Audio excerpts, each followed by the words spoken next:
ఆంధ్రప్రదేశ్లో పూర్తి అధికారం కూటమి చేతిలో ఉంది. CM Chandrababu, deputy CM Pawan Kalyan, కీలక పాత్రలో లోకేష్. అయితే ఎందుకు పదే పదే ఒకే మాట వినిపిస్తోంది? మూడు పార్టీలు కలిసి ఉండాలి, ఐక్యతే బలం. ఎందుకు ఈ రిపీట్ మోడ్? అసలు కూటమిని కలిపి ఉంచింది అభిమానమా లేక భయమా?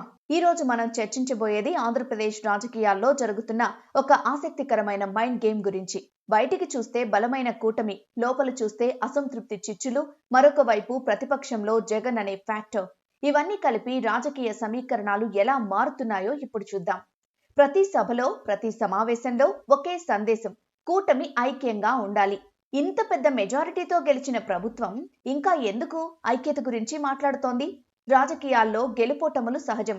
కానీ ఈసారి చంద్రబాబు, పవన్ మాటల్లో కనిపిస్తున్న అప్రమత్తత మళ్ళీ జగన్ వస్తాడేమో అనే రాజకీయ జాగ్రత్తగా కనిపిస్తోంది.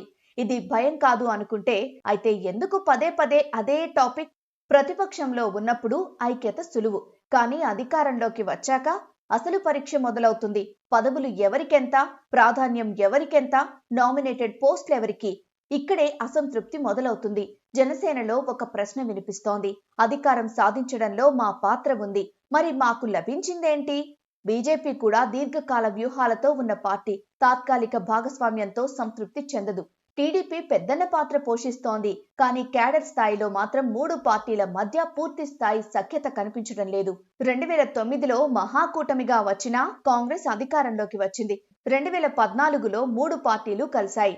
అప్పుడు సీట్ల సమీకరణ సులువు, కానీ రాబోయే ఎన్నికల్లో జనసేన మరిన్ని సీట్లు కోరుతుంది. అక్కడే అసలు పరీక్ష. ఐక్యత మాటల్లో సులువు, సీట్ల పెంపకాల్లో కష్టం. మూడు పార్టీలు కలిసే ఉంటాయి అనే బలమైన మెసేజ్ పంపడం ద్వారా వైసీపీ శ్రేణుల్లో నిరుత్సాహం కలిగించాలనే వ్యూహం కూడా ఉండొచ్చు. మమ్మల్ని ఎదుర్కోవడం కష్టం అనే మానసిక ఒత్తిడి సృష్టించడం రాజకీయాల్లో సాధారణం. కానీ ఒక ప్రశ్న మాత్రం మిగిలే ఉంటుంది: ఐక్యత భయంతోనా లేక పరస్పర గౌరవంతోనా?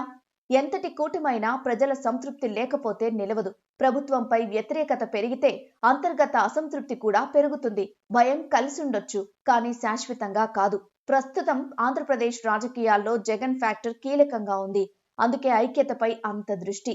కానీ రాబోయే కాలంలో పరీక్షించబడేది మాటలు కావు, గ్రౌండ్ రియాలిటీ. కూటమిని కలిపి ఉంచింది భయమా లేక విశ్వాసమా? అది కాలమే నిర్ణయిస్తుంది.